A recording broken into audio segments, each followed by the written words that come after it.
Hello everyone, आप सभी का शिवांगी एजुकेशन में बहुत बहुत स्वागत है। आज का जो सेशन है वो है आपका क्रॉप प्रोडक्शन एंड मैनेजमेंट। इसका इंट्रोडक्शन पार्ट आज हम इस वीडियो में करने वाले हैं। तो चलिए स्टार्ट करते हैं। देखिए, सबसे पहले अगर हम बात करें, जो आपका चैप्टर का नाम है क्रॉप प्रोडक्शन, तो क्रॉप के बारे में जानते हैं कि क्रॉप होता क्या है। इसको अगर हम हिंदी में बोलें तो हिंदी में इसको बोला जाता है फसल। अब देखिए, क्रॉप को हम एक एग्जाम्पल के थ्रू समझते हैं। तो आपको ये बैकग्राउंड में जो एक इमेज शो हो रही है, ये है आपकी गेहूं की फसल। तो देखो, ये है आपका गेहूं। तो आपको पता है, जब गेहूं का जो फसल है वो अच्छे से जब हो जाती है तो एंड में इसको हार्वेस्ट किया जाता है, नीचे कटाई की जाती है। तो वहाँ से जो इसका जो गेहूं है, इसके ऊपर जो छिलका होता है इसको हटाया जाता है और फिर यहाँ से हमें मिलता है गेहूँ।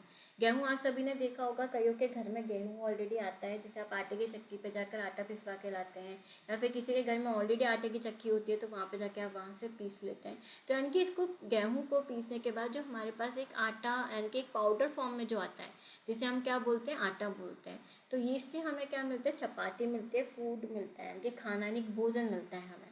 तो जो आटा है, कई लोग क्या सीधा मार्केट से भी आप लेके आते हैं, ठीक है। तो इस तरीके से जो हमें फूड है वो कहाँ से मिल रहा है, हमें फसल से मिल रहा है, यानी कि इन प्लांट्सों से मिल रहा है, इन पौधों से मिल रहा है। तो कई बार एक क्वेश्चन आता है कि जो हमारा क्रॉप है यानी जो फसल है वो करनी क्यों ज़रूरी है, हमें क्रॉप की क्या ज़रूरत है। तो क्रॉप की ज़रूरत है हमारी फूड के लिए। किसके लिए? भोजन के लिए, फूड खाने के लिए हमें क्रॉप करने की ज़रूरत होती है। तो यानी कि जो आपको बैकग्राउंड में जो इमेज है, तो ये है जैसे कि गेहूँ की फसल है। तो एक है, जैसे कि एक ही एकड़ में या फिर एक ही लैंड में, जब जहाँ पे एक ही टाइप की जब कोई फसल होती है, जैसे चाहे गेहूँ की हो या किसी और चीज़ की हो, तो उसे हम क्या बोलते हैं, जब एक ही टाइप की खेती होती है तो उसको हम बोलते हैं क्रॉप, यानी उसको हम बोलते हैं फसल बोलते हैं। तो जो क्रॉप है क्या सिर्फ गेहूँ की होती है? नहीं, क्या जो फसल है वो कई तरह की होती है, अलग तरह की होती है। लाइक वेजिटेबल्स की होती है, फ्रूट्स की होती है, दालों की होती है, इस तरीके से अलग तरह की होती है। जैसे कि मान लो मूंग की दाल, जैसे एकड़ जमीन में हमने सिर्फ मूंग दाल की जो है आपने खेती की है, तो उसको हम क्या बोलेंगे, मूंग की दाल की फसल, यानी कि आपकी दाल की क्या है, फसल यानी क्रॉप की गई है। अब ये जो देखो, जो फूड है, जो कि हमें जो फूड है, जो आप सभी को पता है कि बहुत ज़्यादा ज़रूरी है हर किसी के लिए, क्योंकि फूड से हमें न्यूट्रिशन प्राप्त होता है, एनर्जी प्राप्त होती है, मिनरल्स हमें मिलते हैं। तो कई सारी चीज़ें जो हमें फूड से मिलती है, तो इससे फूड हमारे लिए, हमारे जीवन के लिए बहुत ज़रूरी है। तो उसी तरीके से जो हमारे क्रॉप है, जो फसल है, वो भी हम सभी के लिए बहुत ज़्यादा ज़रूरी है। तो आपको पता है, ये जो फूड है ये हमें कहाँ से प्राप्त हुआ? प्लांट से, पौधों से प्राप्त हुआ। तो इसको जब हमें जो चीज़ प्लांट से मिलती है तो हम उसको बोलते हैं plants based food, plants based food. तो जो फूड है, हमें जो भी फूड हमें ऑब्वियसली आपका जो भी फूड आपको पौधों से प्राप्त होगा, प्लांट से प्राप्त होगा, तो हम उसे क्या बोलेंगे, प्लांट बेस्ड फूड होता है। लेकिन क्या सिर्फ फूड हमें सिर्फ प्लांट से ही प्राप्त होता है? नहीं। देखो, जो फूड है हमें वो प्लांट से तो प्राप्त होता ही है, जैसे कि अभी आपने देखा, लेकिन उसके साथ साथ हमें ये एनिमल से भी प्राप्त होता है। अब एनिमल से कैसे प्राप्त होते हैं? देखो, आपने देखा होगा कि काऊ है, बफेलो, ये सब हमें क्या देते हैं, मिल्क देते हैं, ठीक है। तो जो मिल्क है ये भी क्या है, आपके फूड के अंदर आता है। तो यानी कि जो एनिमल्स से जो हमें प्राप्त होता है, जैसे मिल्क है, एग है, ये सब हमें क्या प्राप्त होता है, एनिमल से प्राप्त होता है। तो जो हमें एनिमल से प्राप्त होता है वो होता है एनिमल बेस्ड फूड, और जो हमें प्लांट से प्राप्त होता है वो होते हैं आपके प्लांट्स बेस्ड फूड होते हैं। तो इसी तरीके से आपने देखा होगा, कई तरीके के लोग होते हैं। एक वेजिटेरियन लोग होते हैं, एक नॉन वेजिटेरियन लोग होते हैं। तो वेजिटेरियन लोग होते हैं वो सीधा क्या है, सिर्फ और सिर्फ प्लांट्स बेस्ड फूड पर ही डिपेंड होते हैं, क्योंकि वो नॉन वेज खाते नहीं, वो एनिमल्स को खा नहीं सकते। तो सिर्फ प्लांट्स से ही जो भी उनको खाना प्राप्त हो, चाहे वो फ्रूट्स हो, वेजिटेबल्स हो, दालें हो, मसाले हो, वो सब उनको, वो सिर्फ वही चीज़ कंज्यूम करते हैं, वही चीज़ खाते हैं। लेकिन जो नॉन वेजिटेरियन जो लोग होते हैं वो प्लांट्स तो खाते ही खाते हैं, इसके साथ साथ वो एनिमल्स भी खाते हैं। तो यानी कई लोग होते हैं ओनली एनिमल्स, यानी कि ओनली नॉन वेज खाते हैं। कई लोग होते हैं प्लांट्स का भी, मतलब प्लांट से जो आपको वेजीज प्राप्त होते हैं, जो फ्रूट्स प्राप्त होते हैं, वो भी खाते हैं और एनिमल्स भी खाते हैं। तो इस तरीके के, इसलिए हमारे जो क्रॉप है बहुत ज़्यादा ज़रूरी है। आपको जो लोग वेजिटेरियन है, जो ओनली प्लांट्स बेस्ड जो फूड है कंज्यूम करते हैं, उनके लिए जो क्रॉप है वो ऑलमोस्ट बहुत ज़्यादा ज़रूरी है। अगर हम आगे बात करें तो ये देखिए, जो आपने देखा 10,000 BC पीपल वन नोमैडिक, यानी कि नोमैडिक का मतलब होता है घूमंती लोग।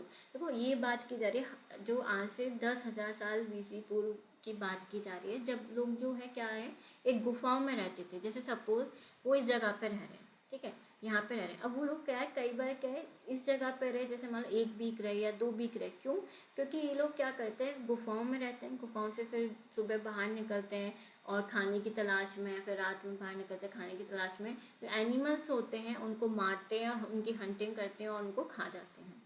तो उसी तरीके से फिर दोबारा गुफा में चले आते हैं, फिर अगले दिन नेक्स्ट इनका यही रहता है, ये इनका रहता है। लेकिन आपने देखो, आप किसी कोई कई टाइम से एक जगह पे रह रहे हो, अपने आपको जितना भी आपको भूख लगी, आपने एनिमल्स को मारा और उनको खा लिया, और वहाँ से भी एनिमल्स कम होते जाएंगे तो धीरे धीरे वहाँ पे ख़त्म हो जाएंगे।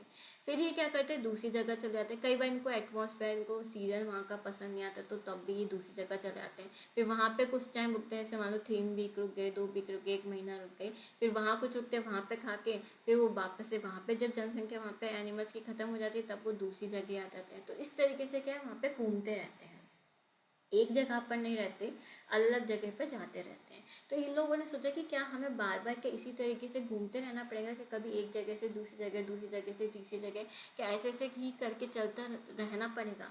तो इसके लिए देखो मेन रीज़न क्या है, ये क्यों इतना घूम रहे हैं, क्यों इतना जा रहे हैं, ऑब्वियसली फूड की वजह से। तो फूड है जो कि इनको किस चीज़ से मिल रहा था, एनिमल से मिल रहा था, एनिमल को खा रहे थे।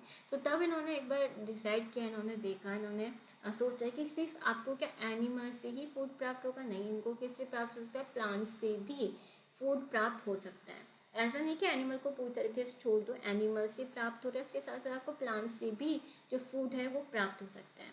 तो कुछ जब ऐसे 10,000 टाइम पहले, उस टाइम जब ओनली ये एनिमल्स पर डिपेंड थे, तब उन्होंने सोचा कि प्लांट्स की भी, यानी प्लांट्स से भी इन्हें खाना प्राप्त हो सकता है। तब इन लोगों ने क्या किया, सभी लोगों ने, जब थोड़े से लोग होते थे, ज़्यादा लोग थे नहीं, तो गुफाओं में रहते थे, तो क्या किया इन्होंने, एक एक जगह अपनी, जहाँ भी रहते थे, तो एक एक जगह उन्होंने अपनी अपनी डिसाइड करी कि ये एरिया मेरा है, ये एरिया मेरा, ये एरिया मेरा है। सब पूरे 4 लोग हैं, इन लोगों ने अपनी अपनी ज़मीन है वो यहाँ पे उन्होंने डिसाइड कर ली कि ये मेरी जगह है, मेरी जगह, और ये मेरी जगह, इस तरीके से उन्होंने डिसाइड की। तो वहीं पे अब क्या है, ये लोग जो हैं यहाँ पे रहने लगे और यहीं पे अपनी खेती करने लगे और अपना फूड खुद उगाने लगे, खुद यहाँ पे अपना जो फूड है उन्होंने उनकी क्रॉप यानी फसल करने लगे और खाने लगे।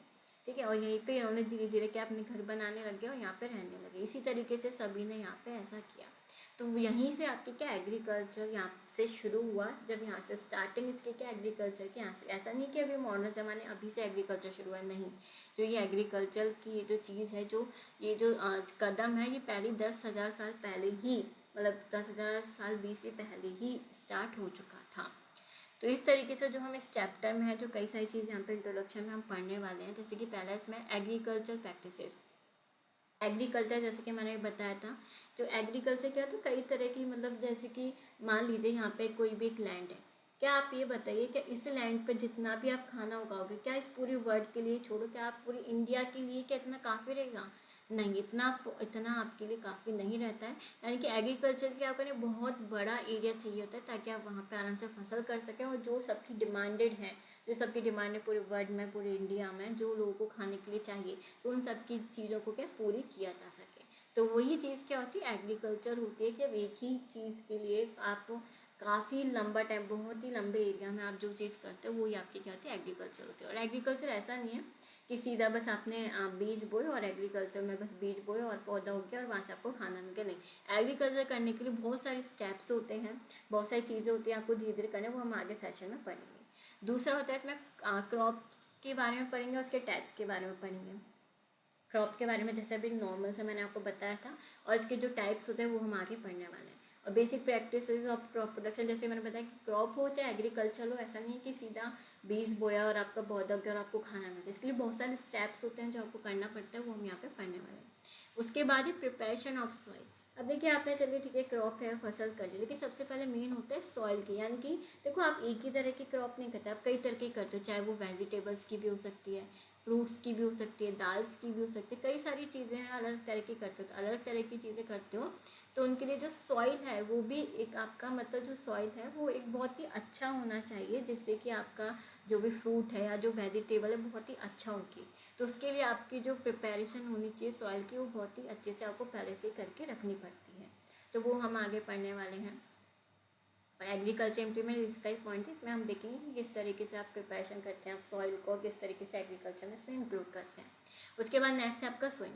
और सोइंग क्या होता है आपका, सोइंग का मतलब होता है कि आप जैसे कि बीज को गाड़ना, जैसे कि कोई भी यहाँ पे मिट्टी है, तो यहाँ पे अगर आपको कोई पौधा उगाना है, तो यहाँ पे जो बीज है, जब हम इसको सोक करते हैं, यानी कि इसको हम यहाँ पे गड्ढे में दबाते हैं, तो उसके लिए क्या करते हैं, कई सारे स्टेप्स होते हैं। जैसे कि पहला होता है सिलेक्शन ऑफ सीड। सबसे पहले क्या है, आपको जो सीड यानी कि जो बीजे होते हैं, तो इनका क्या सिलेक्शन करना पड़ता है। जैसे सपोज ये आपके कई सारे बीजे हैं, ठीक है, कई सारे सीड्स हैं आपके पास, लेकिन अब ज़रूरी तो नहीं ना सारे बीज ही आपके क्या है एकदम मतलब बहुत ही अच्छी क्वालिटी में हो जिससे आपको अच्छी आपकी फसल होगी, नहीं ना। तो इसके लिए सबसे पहले आपको इन बीजों का सिलेक्शन करना पड़ता है कि ये सभी बीजों में सारे के सारे बीज सही हैं। अभी सपोज़ मानो कि इन बीज इतने सारे बीज हैं, इनमें से 4 से 5 बीज ही आपके सिर्फ अच्छे हैं और मतलब अच्छी क्वालिटी के हैं जिससे आपकी फसल अच्छी होगी, पर बाकी के जो बीज हैं वो बिल्कुल भी अच्छी क्वालिटी के नहीं हैं। तो इससे क्या आपकी फसल क्या अच्छी होगी? नहीं, बिल्कुल भी अच्छी नहीं, सिर्फ 4-5 के अच्छों में से अच्छी नहीं हो सकती।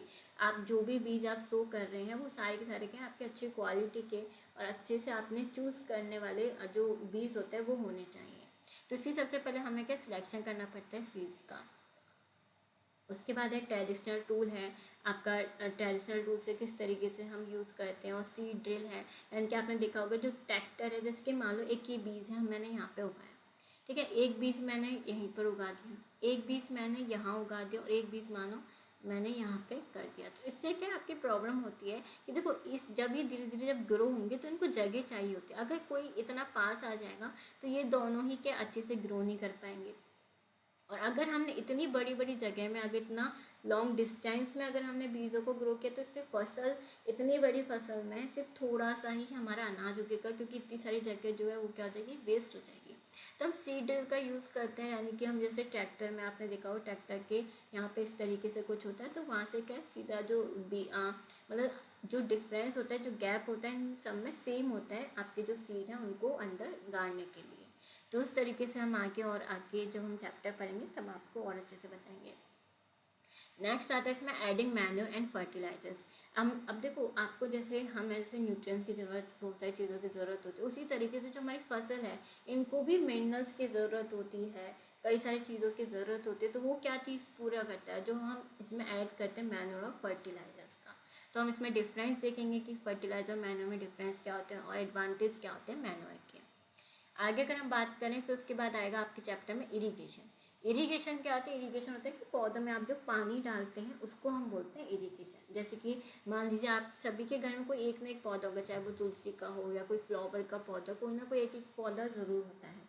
तो जो पौधा होता है जब तक देखो अगर आप उसमें डेली पानी नहीं डालेंगे, अगर कई दिनों तक अगर आप किसी भी पौधे में पानी नहीं डालेंगे तो वो क्या सूख जाता है। तो इसलिए भाई पानी डालना क्या बहुत ज़रूरी होता है। तो यहाँ पे हम जो फसल होती है आपकी, तो यहाँ पे हम यही सीखेंगे कि फसल में आप इरिगेशन का क्या मेथड है, किस तरीके से आपको करना होता है। तो सोर्सेज ऑफ इरिगेशन हम यहाँ पे देखेंगे और ट्रेडिशनल मेथड देखेंगे हम इरिगेशन की। पुराने ज़माने में, पहले के ज़माने में लोग कैसे जो इरीगेशन का मेथड है कैसे यूज़ करते थे, और मॉडर्न मेथड यानी कि जो अब जो है लोग इरीगेशन का मेथड कैसे यूज़ करते हैं। फिर नेक्स्ट पढ़ेंगे प्रोटेक्शन फ्रॉम वीड्स। अब देखो कई बार होता है हमारी जो फसल होती है, तो हमने जैसे मान लो कोई भी आपने फसल उगाई है, गेहूँ की उगाई है, चाहे आप किसी भी आप दाल की उगाई है, तो उसमें कई बार जब यहाँ पे हम जब फसलें उगती हैं तो उनके साथ एक जंगली घास भी उगाते हैं। तो जंगली घास अगर मान लो एक खेत में जंगली घास ज़्यादा हो जाएगी, जब तक अगर हम उसे निकालेंगे नहीं तो क्या जंगली घास बहुत जल्दी बढ़ती जाती है। तो अगर आप उसे नहीं निकालोगे तो जो जैसे मान लो आपने गेहूं की खेती की, उसमें जंगली घास बहुत सारी आ गई, तो भाई जो गेहूं की जो फसल है वो कम रह जाएगी, और ये जो घास है जो हमारे किसी काम का नहीं, ये वाला जो पार्ट है बहुत ज़्यादा हो जाएगा जो कि वेस्ट जाएगा। तो इसके लिए हम इसके प्रोटेक्शन के लिए हम प्रोटेक्शन वीड्स का यूज़ करते हैं, वो हम आगे पढ़ेंगे जो हम आपको उसमें बताएंगे। फिर हार्वेस्ट, जैसे कि मैंने बताया था कि उसके बाद जब आपकी पूरी फसल हो जाती है तो हम उसको कट करते हैं तो हार्वेस्ट का यूज़ करते हैं। फिर हम स्टोरेज करते हैं जो भी आपने गेहूं का उगाया है या फिर आपने कोई भी दालें उगाई हैं, वेजिटेबल्स उगाई, फ्रूट्स उगाई हैं, तो उन्हें हम स्टोरेज करके भी रखते हैं। फिर उसके बाद हम क्या फूड्स फ्रॉम एनिमल्स। देखो अभी आपको पता है, हमने बताया था कि जो फूड है वो आपको प्लांट से भी प्राप्त होता है और आपका किससे प्राप्त होता है, एनिमल से भी प्राप्त होता है। तो यहाँ पे जो आपकी बुक में गिवन है फूड फ्रॉम एनिमल्स का चैप्टर आपको गिवन है कि फूड फ्रॉम एनिमल्स, हम मतलब एनिमल से हमें फूड कैसे कैसे प्राप्त होता है ये आपको गिवन है। तो ये भी चीज़ें हम आगे और पढ़ने वाले हैं। तो आज के लिए इतना ही। जो आपका नेक्स्ट सेशन रहेगा उसमें हम बताएंगे कि जो हमारे जो भी टॉपिक्स हैं इनको हम एक एक करके यहाँ पे कवर करने वाले हैं। Thank you.